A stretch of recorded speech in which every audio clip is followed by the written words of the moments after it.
तुम्ही आणि तुमच्या सहकाऱ्यांनी काही मेहनत केली, तसं पाहिलं तर तुम्ही काही होऊ शकला असतात. म्हणजे आता झालेलंच आहे, पण तुम्ही जे काय होत आहात आणि जे काय करता आहात हे सर्वसामान्यांची ही गोष्ट नाहीये, सर्वसामान्य माणूस नाही करू शकत. आणि काही दिवसांपूर्वी मला आठवतंय एक पुस्तक, मला वाटतं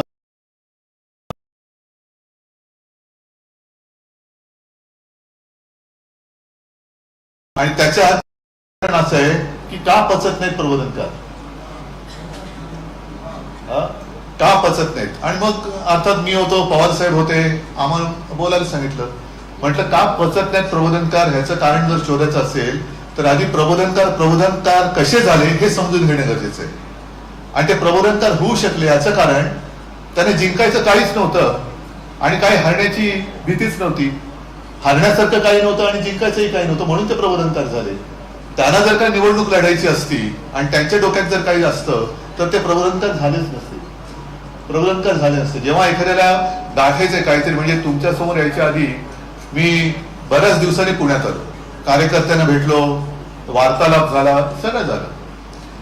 आणि आज शिवसेना सत्तेवर नाहीये, तरी सुद्धा आपल्या तात्यांनीच्या महिलांना न्याय देऊन दाखवला.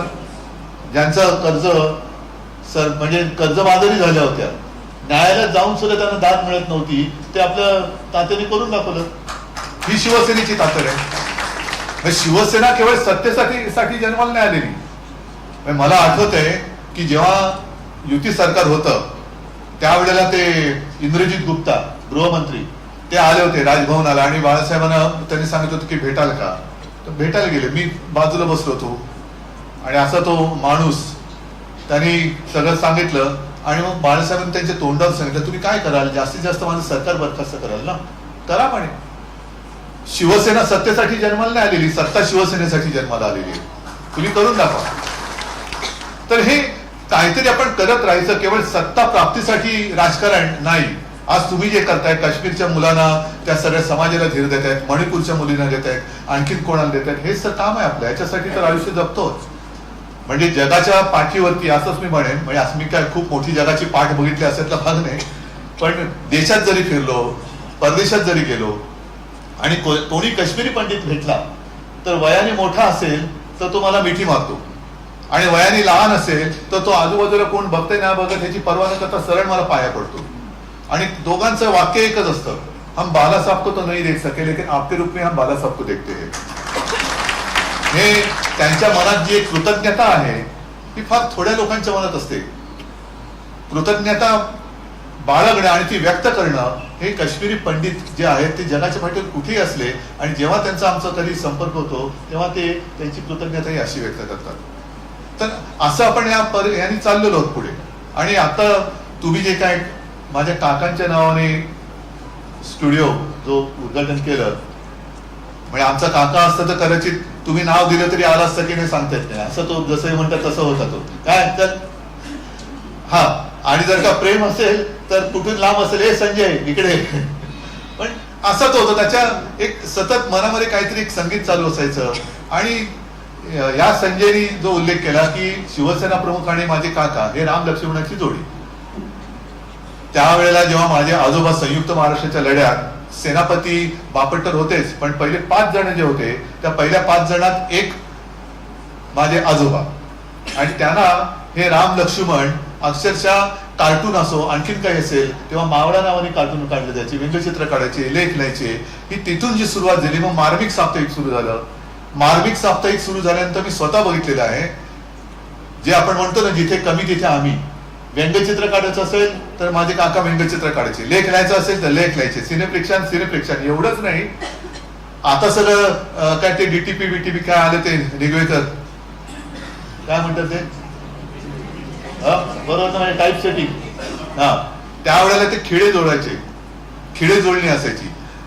खिळे म्हणजे ते करायला रात्री अपरात्री हा जाऊन प्रेस उघडून ते सगळं लेख स्वतः खिळे जोडून ते सगळं तयार करायचं. ते केल्यानंतर त्याचं प्रूफिंग, मग प्रूफ रिडिंग, हे सगळं तो करायचा. आणि मग बरोबर वेळेवरती मार्मिक हा प्रकाशित व्हायचा. मला असं वाटतं असे हे भावाचं नातं हे आजच्या युगामध्ये हे दिसत असेलच असं नाही, हे फार दुर्मिळ होतं. आणि मी काय आदित्य काय आम्ही भाग्यवान आहोत की आम्हाला, म्हणजे मला असे काका, मला असे वडील आदित्यला असे आजोबा आणि माझ्या काकांसारखे काय चुलत आजोबा हे लाभले आणि त्यांची परंपरा घेऊन आम्ही पुढे चाललेलो आहोत, त्यांची परंपरा घेऊन पुढे चाललेलो आहोत. आता मला चांगलं वाटलं, तो आपल्या गायक त्यांनी ते शोधीशी मानव गायलं, काय त्यांचं नाव, मजर सिद्दीकी. कुठे गेले मजर सिद्दीकी? बरोबर, मजर सिद्दीकी. म्हणजे काय बाबा, धर्माने कोण, पण मराठी गाणं गातोय आणि देव शोधतोय. आता त्याच्यामध्ये आणखीन एक बारकावा सांगतोय की मोहम्मद रफीनी जेव्हा हे गाणं गायलं तेव्हा काकांना उत्तम उर्दू यायचं, माझ्या काकांना उत्तम उर्दू यायचं, लिहायला यायचं, वाचायला यायचं आणि बोलायला यायचं. हे सगळं मराठी उच्चार कसे करायचे, तर मराठी गाणं मोहम्मद रफींसाठी त्यांनी उर्दूत लिहून दिलं होतं. मोहम्मद रफीने म्हणजे कसा उच्चार, कारण प्रत्येकाची भाषा, भाषेचे उच्चार वेगळे असतात, तर ते उच्चार मराठी सारखेच आले पाहिजे. त्याच्यात कुठे उर्दू हे नकोय, कुठे हिंदी नकोय, तर तो कसा उच्चार पाहिजे, तर तो उर्दूचा शब्द, मराठी शब्द हा उर्दूत त्यांनी लिहून दिला होता आणि त्यांच्याकडनं तशी ते रिहर्सल करून मग त्यांनी ते गाणं गाऊन घेतलं होतं. ही अशी मेहनत. आता मी बघितलं ते पुस्तक बऱ्याच दिवसांनी चाललं. आता संजय, तुम्ही दोघांनी क्रेडिट घेतलं, ठीक आहे, तुम्ही प्रकाशित केलं, तुम्ही दिलं, पण कव्हर मी केले. हे बरे, हे राऊत बरेच घोड्यावर बसले, ते आणखी आणखीन काय करतात, अरे आम्ही पण काहीतरी केले ना. तर कव्हर मी केले आणि आतमध्ये म्हणजे मी मगाशी आदित्यला दाखवत होतो, माझा लहानपणीचा एक फोटो आहे जो माझ्या काकाने काढलाय आणि कव्हरवरचा फोटो आहे जो मी काढलेला आहे.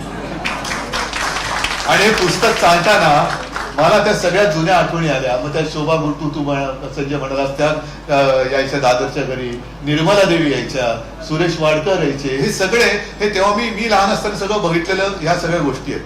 आणि बऱ्याच वेळेला रेकॉर्डिंगच्या वेळेला माझा काका मला सांगायचं, चल काय करतोय, चल बरोबर.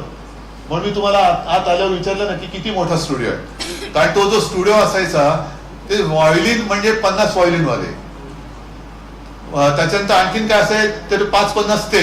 आणि मग मी एक दिवस काकाला विचारला, अरे यातली एका व्हायोलिन वाल्याने जर का वाजवलं नाही तर तुला कसं कळणार.